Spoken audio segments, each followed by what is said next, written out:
video. Kami po ay natapos na sa aming paglalakad. Maglalakad pa rin pauwi, pero at least may nagawa kami.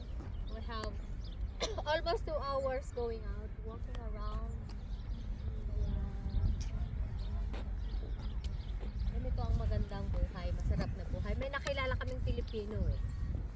Diba? Ang sarap ng buhay niya kasi retire na siya. Retire dito, retire pa sa atin. So, nag-enjoy na siya ng kanyang buhay pag-work siya dito sa harap niya. He used to be a staff in Sincere Hospital.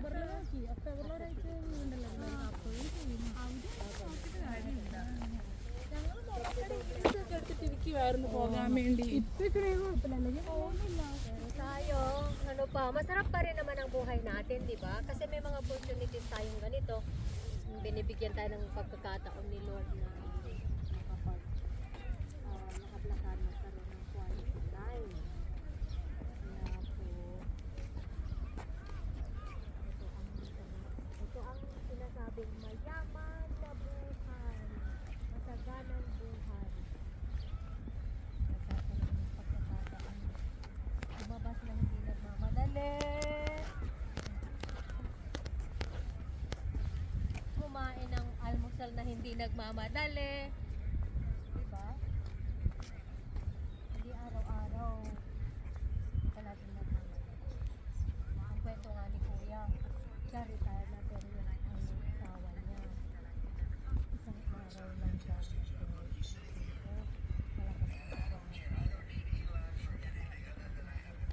Ganun din naman tayo. Isang araw lang mag-day off. Minsan wala pa ngang day off eh. Pero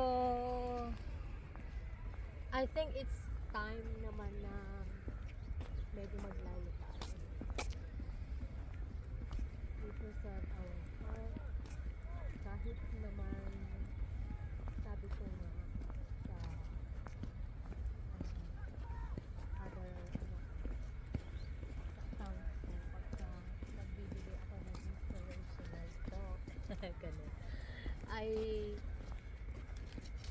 may kanya-kanya tayong time and destined and time to depart from this world, pero kanya-kanya rin naman natin ang responsibility how to look after our self, how to manage our daily life, our daily routine. Hawak natin ang oras natin kung tutuusin sa pagpapahinga. Hawak natin ang oras natin para i-budget natin. Diba? Kasi sa trabaho naman may budgeted time tayo eh. May schedule naman tayo. For example, in a week, we have 5 days. We have 5 days working. Tapos may schedule naman yun. Kumbaga, long day. 8 to 8. Long day 7 to 7. Budgeted time yan. Ngayon, the rest of the time na para sa atin, we have to think about where we are or what is the use of the rest of the time na para sa atin. Diba? Pero yung mga iba, ang ginagawa, parang nasa kanila yung time na yun sa itinatrabaho pa rin. I cannot blame you guys. We cannot blame. Kasi nga, sabi ko, malaki ba naman ang dito na ginagawa? Meron pa ba ito tayo magpahinga?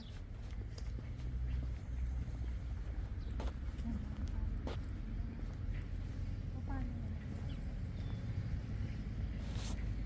Let me tell you something.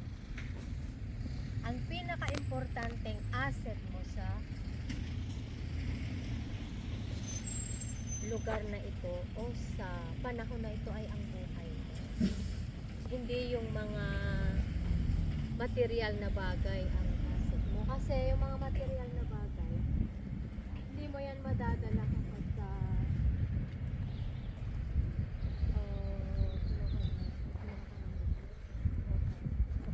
sabi ng katawan mo ay magpahinga na ako.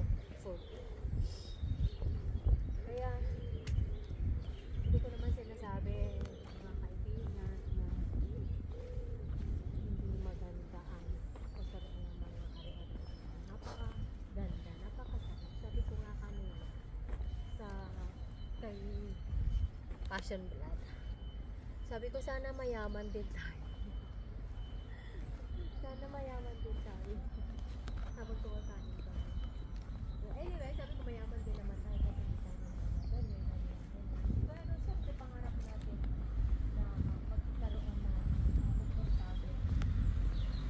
Hindi ka na nag-aalala sa mga babayad mo sa mga kuryente, tubig. Sa pagkain okay lang kasi we are trying to eat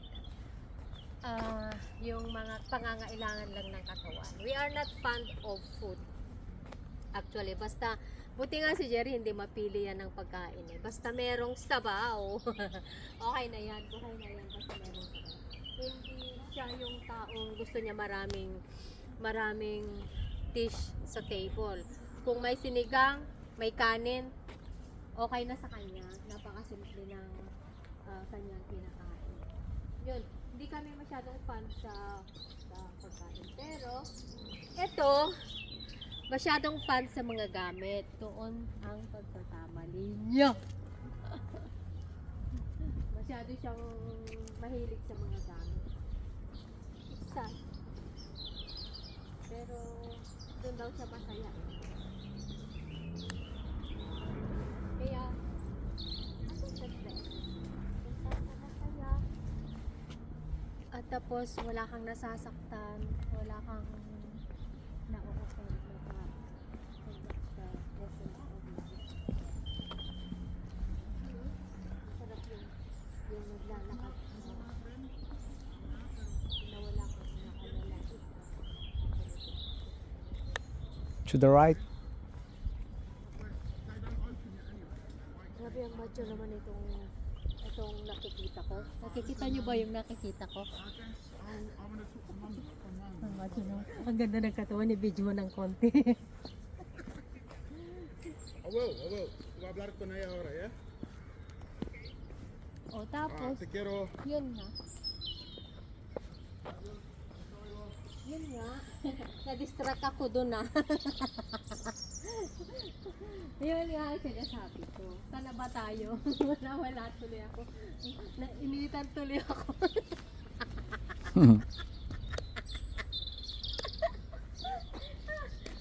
I feel hot. Mainit na kasi.